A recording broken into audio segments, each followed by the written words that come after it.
Aqui com a gente também o padre Marcial Massaneiro. Seja bem-vindo aqui ao Jornal da Manhã. E seguindo nessa conversa sobre o conclave, eu te pergunto, Francisco, quando ele assume, ele também promoveu uma renovação significativa no Colégio de Cardeais. Então ele trouxe ali religiosos muito parecidos com o perfil dele, que seguem os mesmos pensamentos de Francisco e estão ali alinhados com essas estruturas e mudanças que ele fez. Este pode ser um caminho que mostre o futuro da Igreja Católica ou não? Porque na verdade, cria-se uma grande expectativa, mas no final a gente acaba sempre surpreso com o novo Papa. Bom dia a você, toda a equipe, né, e a quem nos acompanha. Ainda em tempo, feliz Páscoa para todo mundo. De fato, o Papa Francisco, ele, como outros fizeram antes, ele renovou ou foi atualizando o Colégio de Cardeais, não é? E, de fato, em algumas escolhas, eu diria, há uma certa afinidade, né? Contudo, me parece que o critério do Papa Francisco não foi exatamente nomear cardeais, quem pensava parecido, etc., embora há, sim, afinidades. Mas de onde que eu vejo que as afinidades nascem? Qual foi o critério? Então, vamos lá. Um dos primeiros critérios do Papa Francisco era fazer uma reforma na igreja que fosse uma reforma missionária, né? Que partisse do coração do Evangelho. A igreja está aí para ser um lugar, um sinal, uma promotora de misericórdia, dos direitos, né? Daquilo que o Evangelho ensina na vida social, além, é claro, de toda a parte direta de evangelização, missão, construção do povo de Deus e tal. Me parece que esse critério da missão foi muito importante. Então, trazer para o Colégio de Cardeais aqueles bispos, a maioria bispos, porque também há padres nomeados cardeais, teólogos, mas aqueles bispos que estavam pastoreando, ou seja, conduzindo as comunidades em território missionário. Então você vê uma grande extensão para o Oriente, né? Para a África e o Oriente, não só para a América Latina, né? De modo que vozes missionárias, que talvez não fossem tão ouvidas nessa instância, tivessem um lugar, uma voz e uma vez mais forte.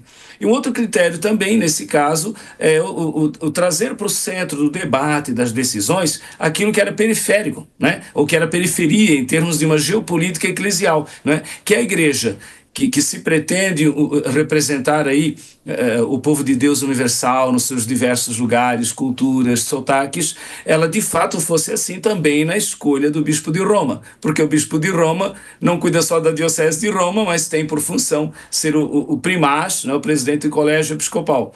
E cardeais vão nessa linha para elegê-lo, né? Então eu acho que essa questão da missão, das periferias, e é claro, né, por conta dos lugares onde esses cardeais estão, há um grande impacto social da ação da igreja, não é? Na promoção da paz, da justiça, na inclusão social, e aí o Papa junta também aquelas regiões que são feridas pela crise social e climática, não é? Onde a pobreza aumenta, onde há grandes desafios. Então, é uma escolha de perfis por conta da missão e da incidência da igreja, a meu ver, não é?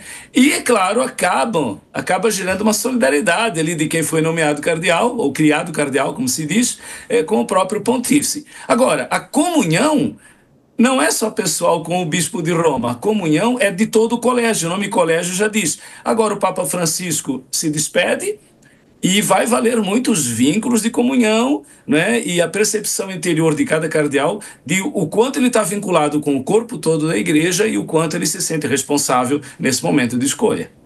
O Padre Marcial, o senhor citou África e Ásia, né? E para muitos estudiosos é onde a igreja mais tem crescido, onde também você tem muitos jovens fiéis e para muita gente é o futuro da igreja. Alguns cravam a Ásia, outros cravam a África, mas o fato é que os dois continentes têm apresentado um crescimento.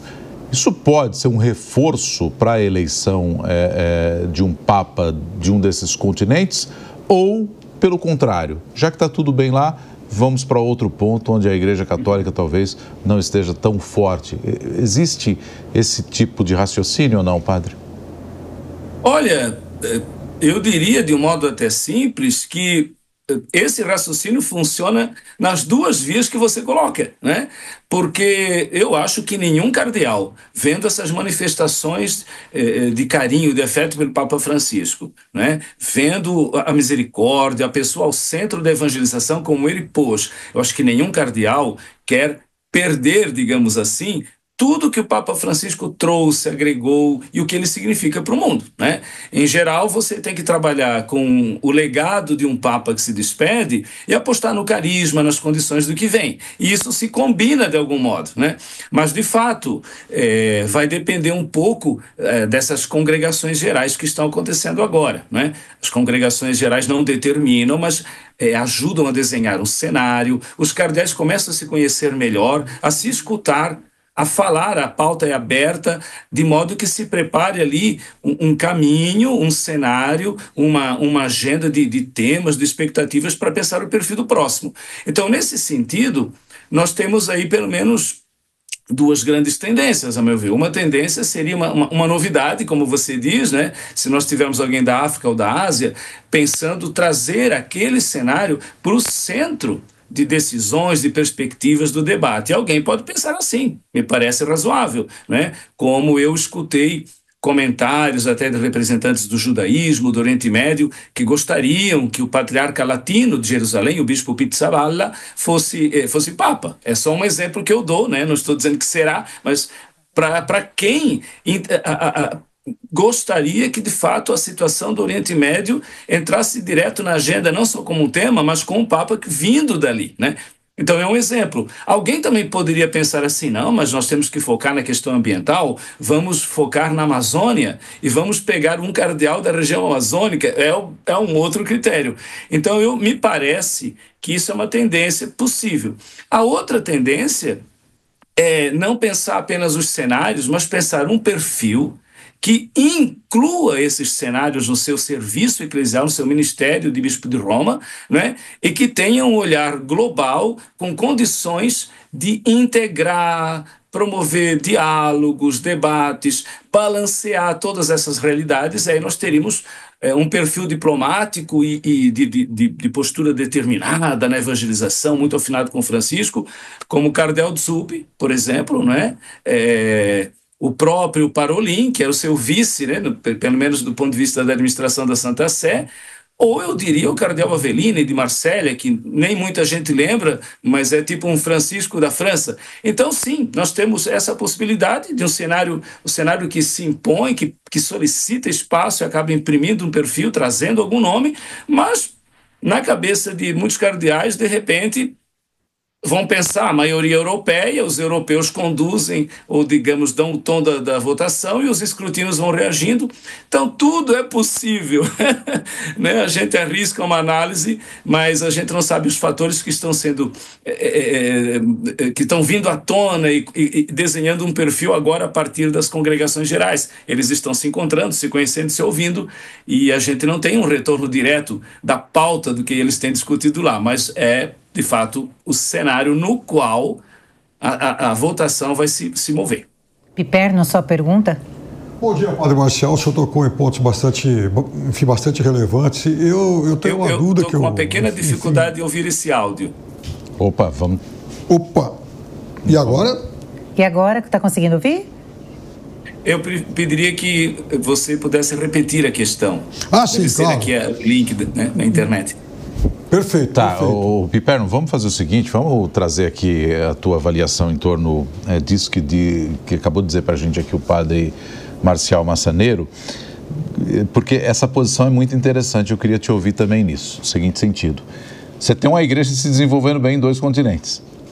Não precisamos nos preocupar, porque quando o Papa Francisco assumiu, a gente tinha alguma dificuldade no continente americano com o crescimento de igrejas evangélicas, de outros ramos de religiões. Foi um dos desafios para ele. Então, África e Ásia estando bem, será que isso não é um impeditivo? Não pode estar tudo bem para a igreja por lá e não necessariamente eleger-se um papa de lá, Piperno? Então, Nonato, eu até falei há pouco, né, dessa questão da África e da Ásia, mas se a gente olhar para o mundo em qualquer parte do globo a gente também vai notar temas muito palpitantes que acabam merecendo a atenção da igreja. E há pouco a gente falava muito sobre o legado, o papel do Papa Francisco, e certamente um dos pontos que vão ser mais citados ao longo dos tempos será o apoio que ele deu à questão de mais atenção aos imigrantes. E hoje nos Estados Unidos há esse debate em relação do que fazer com os imigrantes, principalmente nesse período de governo Trump. Então, será que esse é um tema que vai, de alguma forma, influenciar a escolha do novo Papa? Quer dizer, cardeais que estejam mais ligados a essa questão teriam mais ou menos chance que outros? Quer dizer, a gente não sabe. Como é que como vai ser, por exemplo, o comportamento desses cardeais em relação àqueles que sejam mais ortodoxos e procurem olhar mais para questões da fé e deixar um pouquinho esses temas políticos e sociais de lado? Então, é preciso entender para onde a igreja vai olhar agora. De qualquer forma, África e Ásia têm a seu favor o fato de serem dois continentes nos quais o catolicismo vem apresentando expansão, ao contrário do que acontece aqui na América Latina e também em algumas regiões da Europa. Doutora em Teologia, Alzirinha Souza. Doutora, para a gente até fechar aqui, são muitos os desafios e o novo Papa assume aí num momento e num contexto geopolítico bastante tenso.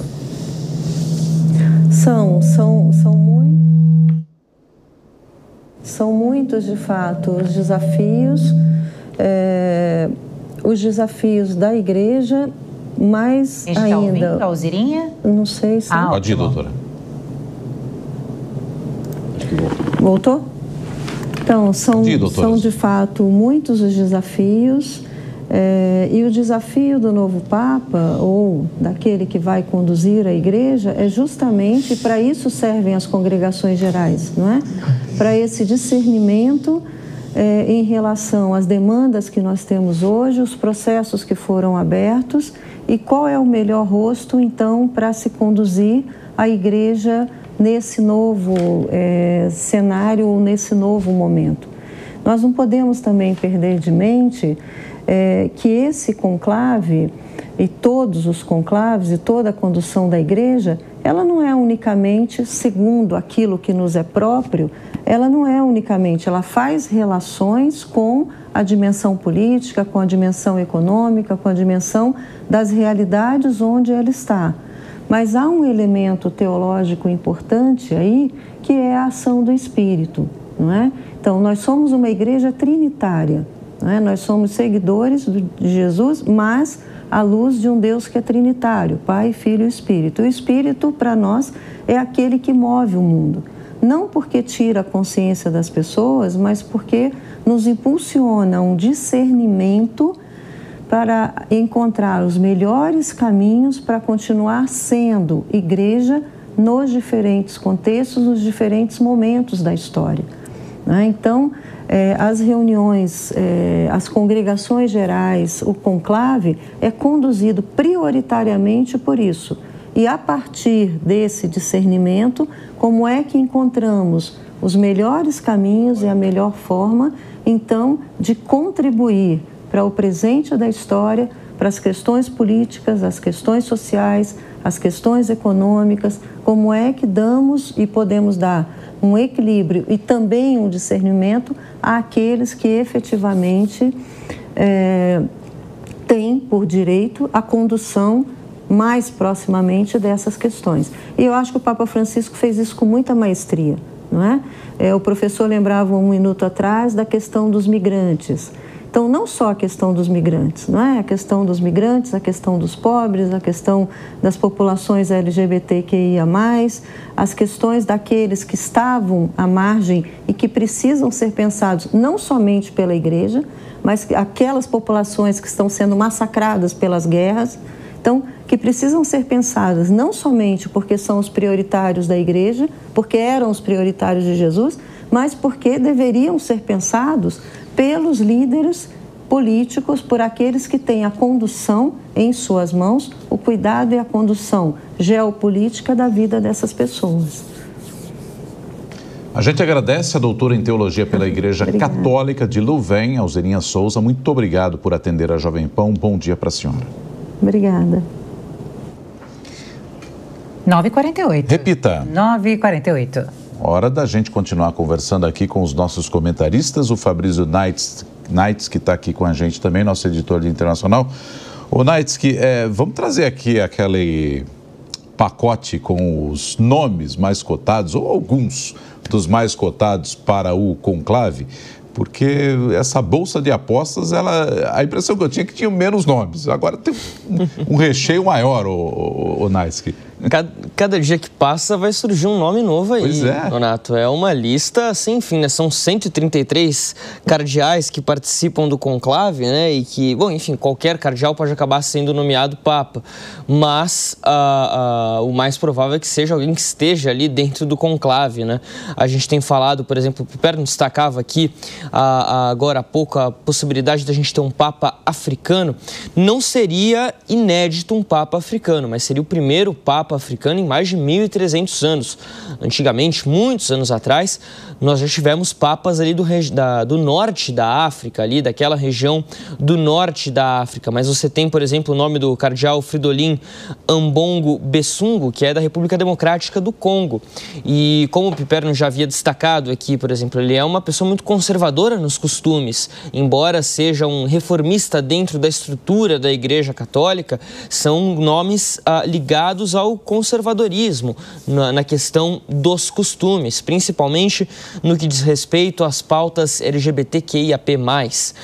Então você vai ter vários nomes surgindo, por exemplo, Pietro Parolin, que é um nome muito forte ali na estrutura da Igreja Católica, no Vaticano mesmo, esteve muito próximo do Papa, é visto como uma figura mais moderada. Pier Battista Pizzaballa, também outro cardeal italiano. Nomes não faltam, mas realmente a gente não ter a ideia do que acontece na Capela Sistina durante o conclave aumenta um pouquinho essa especulação. Permite que a gente fique aqui falando uma série de nomes. Então, se você der um Google aí hoje e procurar assim, quais são os nomes mais cotados para se tornar novo Papa, a gente vai ter uma lista aí com 25 nomes aproximadamente. Muito possivelmente daqui 2 semanas, quando tivermos o anúncio lá, quando tivermos fumaça branca saindo do teto da Capela Sistina, não será nenhum desses 25, nenhum daqueles que a gente tem ventilado durante a semana. Então é um período muito difícil da gente prever o que pode acontecer, qual nome pode sair daí. A ideia de que a gente pode ter uma sequência do pontificado do Papa Francisco é muito forte. Mas o principal ponto de destaque aqui é o seguinte: quando a gente olha hoje para o colegiado dos cardeais, não há mais tanta força da Europa como havia antes. A Europa continua sendo o continente mais bem representado no colégio de cardeais, mas as forças se invertem à medida que você tem ali uma representação de aproximadamente 20, 25 cardeais asiáticos, 20, 25 cardeais africanos, sul-americanos também e da América em geral. Ou seja, a Europa sozinha já não tem mais um número de cardeais tão grandes a ponto de se sustentar como uma, digamos assim, força política, se é que essa é uma expressão muito bem adequada para esse momento, dentro do momento do conclave. Então, isso pode acabar desequilibrando um pouquinho, mudando um pouquinho as forças no conclave. Mas é bom a gente lembrar que essa ideia de que, como o Papa Francisco indicou, a maior parte dos cardeais que vão participar desse novo conclave, portanto, isso quer dizer que nós teremos um novo Papa Francisco, não é exatamente uma realidade, até porque o Papa Francisco foi eleito por cardeais conservadores ou mais conservadores do que os cardeais atuais. Ou seja, é muito difícil a gente fazer qualquer previsão nesse momento. Podemos até mesmo ter um brasileiro, por que não, como Papa daqui 2 semanas. Não dá para a gente excluir nenhuma possibilidade até a gente ter o anúncio oficial, viu, Nonato? É isso, Fabrício Naitsky, nosso editor de internacional. E como bem disse há pouco a Deise Siocário, carisma não se vende, né? Não se compra. Ou você tem ou você não tem. O professor Marcos, ainda falando de conclave e rumos da igreja daqui para frente, nós mostramos imagens ali do Papa Francisco com Macron, com Vladimir Putin, com uma série de outros líderes internacionais. Minha pergunta é a seguinte: no momento em que nós vimos aí várias instituições sendo de algum modo atropeladas por alguns líderes, caso da ONU, da própria OMS, mais recentemente, qual é o peso que tem a igreja nas relações internacionais à medida em que igreja é uma coisa, ou melhor, religião é uma coisa, Estado e direção é outra, mas de qualquer modo a igreja é responsável por um rebanho de bilhões de pessoas. Consequentemente, há interesse de quem está no poder de estar próximo desses fiéis. Qual é o peso que tem essa igreja hoje nas relações internacionais, professor?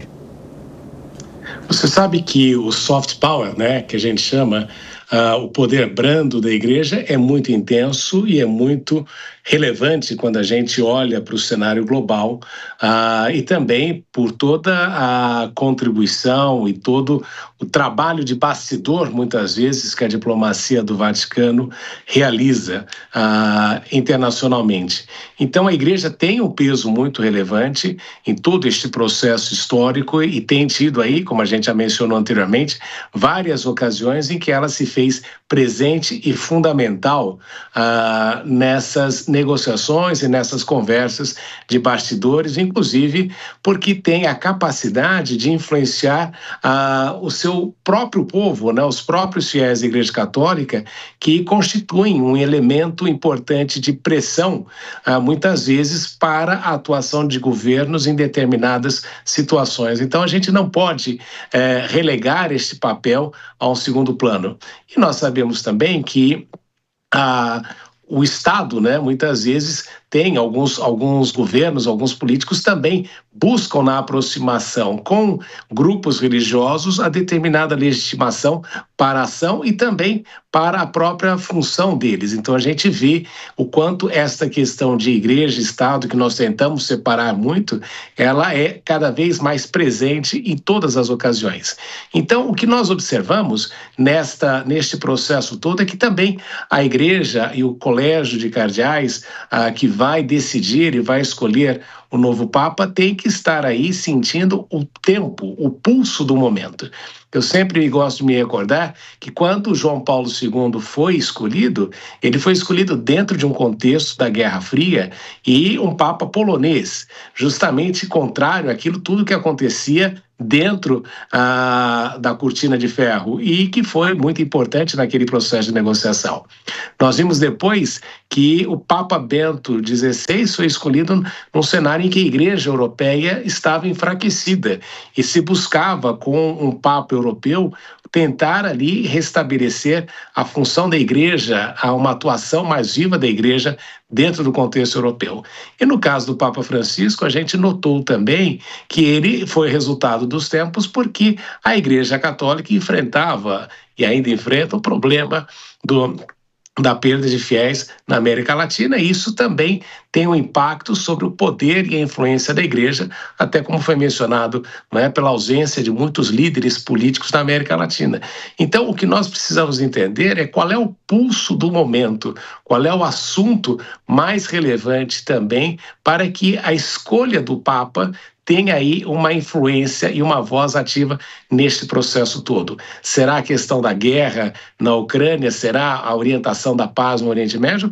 Ou até mesmo esta mudança que nós estamos passando a situação atual de mudança de eixo político e de poder no mundo, né? Nós estamos saindo do poder transatlântico e migrando para a Ásia. Então, nós poderíamos aí observar esta mudança também. Então, é o pulso do tempo. É isso que nós precisamos ter muito claro, porque com certeza os cardeais que se encontram lá vão levar isso muito em consideração, claro, dentro de todo aquele contexto que foi mencionado sobre a atuação do Santo Espírito nesse processo todo. Professor, minha última pergunta aqui. Nos últimos 10 conclaves, a gente percebeu uma redução nesse tempo de escolha, que já chegou a durar aí 34 meses na Idade Média, falando assim. Nos últimos, de 1903 a 2013, a média de 5 dias, o máximo, e 3 dias ali no mínimo. Acredita que essa redução ela vai seguir, que esse próximo conclave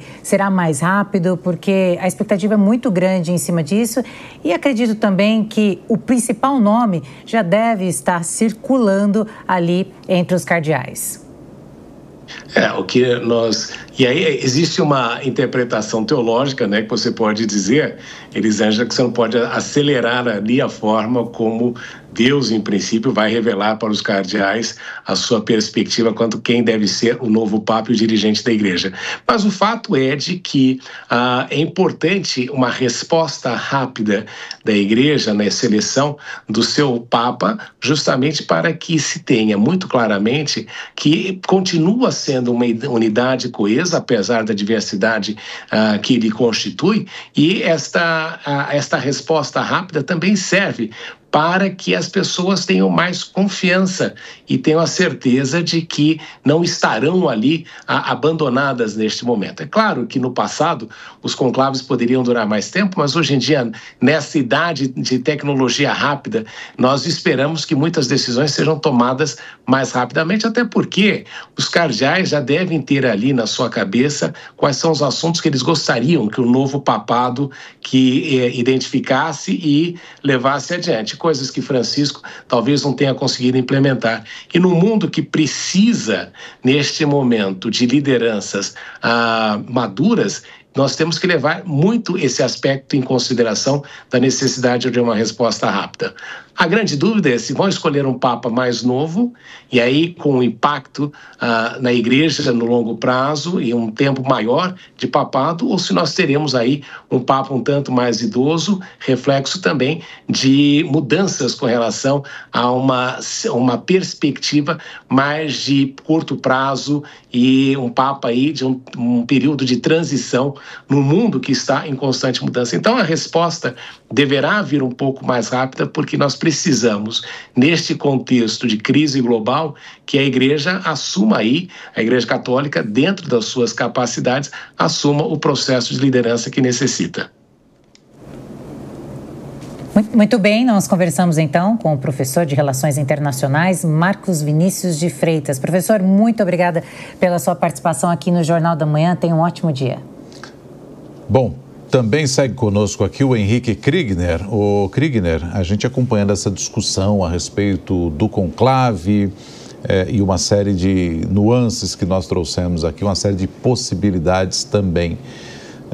Por outro lado, talvez a parte mais difícil seja saber o que o fiel deseja, né? O fiel dessa Igreja Católica atual, seja ele esse jovem ou esse crescimento que a gente está vendo em Ásia e África, seja o mais tradicional de outros países ou de outros continentes. E essa parte talvez seja mais difícil até para o futuro Papa entender, né, Kriegner? Qual é o desejo, como é que se sente esse fiel em relação à Igreja hoje? Com certeza, Nonato, até porque é uma igreja extremamente plural, como a gente tem falado aqui, né? Nós temos pessoas de diferentes nacionalidades, diferentes até culturas, tradições e até perspectivas do que deve ser o papel da igreja, né? Mesmo dentro da igreja existem essas diferenças. Se você pegar algum adepto aí da teologia da libertação e comparar com a expectativa de alguém mais conservador e tradicionalista, você vai ter duas óticas bastante conflitantes. Então, até por isso que a gente pode considerar muitas dessas especulações que a gente tem feito, questão de nacionalidade, idade, posicionamento, até assim abordagem, né, nos temas mais polêmicos, como a gente tem colocado aqui, que são interessantes no quesito curiosidade. Mas vale muito a pena a gente lembrar aquilo que trouxe a doutora Alzirinha aqui também, a questão que é a ação do próprio o Espírito Santo. É por isso que o conclave ele não é um processo eleitoral, né? Senão a gente teria aí no processo do conclave campanhas e debates e quem sabe até, não sei, sairia algum tipo de algo semelhante ao que a gente experimenta a cada 2 anos aqui no Brasil nas eleições, sejam elas municipais ou nacionais. Mas nesse momento não, é um período de introspecção, é um período de jejum, é um período de oração, ou seja, é um período em que se busca a direção do Espírito Santo para que seja tomada uma decisão de uma maneira soberana, uma maneira que não venha agradar determinados lados, determinadas perspectivas, mas que venha cumprir o papel que é atribuído aí pela Igreja ao Papa. Então isso é tão importante que a gente venha ter essa como a maior expectativa. E como foi falado antes também, por tantos momentos históricos delicados, a igreja, e aí aqui eu expando até para as igrejas debaixo do cristianismo, todas elas permaneceram, né? Permaneceram porque foram fiéis aos seus pilares fundamentais, ou seja, é aí que está o segredo, talvez é aí que deva estar a nossa maior expectativa mesmo, quem são os líderes, ou o líder nesse caso do conclave, que vai conseguir tornar essa fidelidade ainda mais latente na igreja dos próximos anos. Esse é mais um dos desafios que a gente vai ter pela frente, que acompanhar junto à Igreja e ao futuro Papa, né, Deise Ciocari? É o lidar com esse fiel e tentar entender o que ele quer, se não o mais tradicional, que talvez a Igreja já esteja habituada, pelo menos esse que está surgindo em territórios como Ásia, como África, onde para muita gente é o futuro da Igreja Católica, né? Pois é, Nonato, sabe uma coisa que eu estava pensando aqui, o professor Marcos Vinícius estava falando, né, que hoje a sociedade, o mundo, eles exigem uma resposta mais imediata, mais rápida.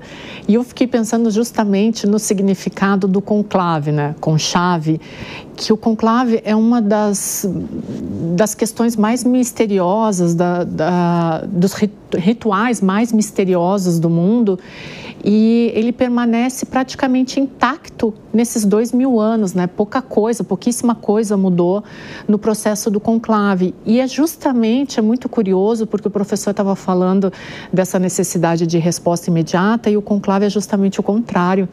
É quando eles se fecham, eles ignoram o mundo exterior, ignoram as pressões ideológicas, as pressões políticas, e tentam chegar numa resposta, num consenso que seja melhor para o futuro da Igreja Católica, para o futuro da instituição, e que seja uma resposta, principalmente às perguntas desse novo mundo que se abre, né? Mas como as coisas, elas são paradoxais, né? Ao mesmo tempo que a gente vive numa sociedade em que se exige uma resposta imediata, a gente tem um conclave onde o rito dele é justamente o oposto, né? O Knights que trouxe uma informação que eu achei fantástica essa semana, que foi de um conclave que durou mais de 2 anos. É óbvio que a gente não espera que isso aconteça, né?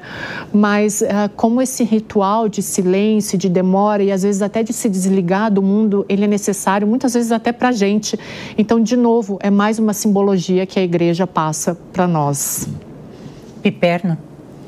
A gente, quando fala em Igreja Católica, a gente se refere a uma instituição que tem cerca de 1 bilhão e 300 milhões de adeptos pelo mundo, né? É quase que uma China. Então, é algo muito grande e é óbvio também que a gente não pode imaginar que isso seja um monolito. Então, é importante, é fundamental também entendermos que essa instituição tão e cada vez mais pluralista e que olha para regiões cada vez mais distantes do mundo, ela só não vai abrir mão de uma coisa, da sua integridade dogmática.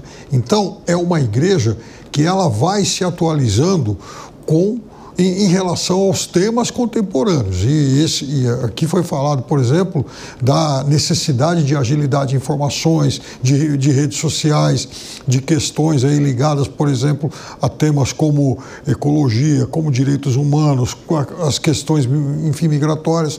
Mas, em compensação, a gente jamais vai ver um cardeal, um líder da igreja defendendo o direito ao aborto, por exemplo, porque esse é um dogma. E aí trata-se de um dogma, de um tema muito caro. Então, é muito difícil a gente imaginar, e eu insisto muito nisso, qual vai ser o perfil do novo Papa. Mas certamente a gente sabe que, por mais diferente de Francisco que ele seja, ele não vai tocar nesses temas mais caros à igreja, mas certamente vai ficar muito atento ao espírito do tempo. A gente também não pode deixar de falar, né, Piperno, que Papa Francisco sempre teve um carinho muito grande pelo Brasil.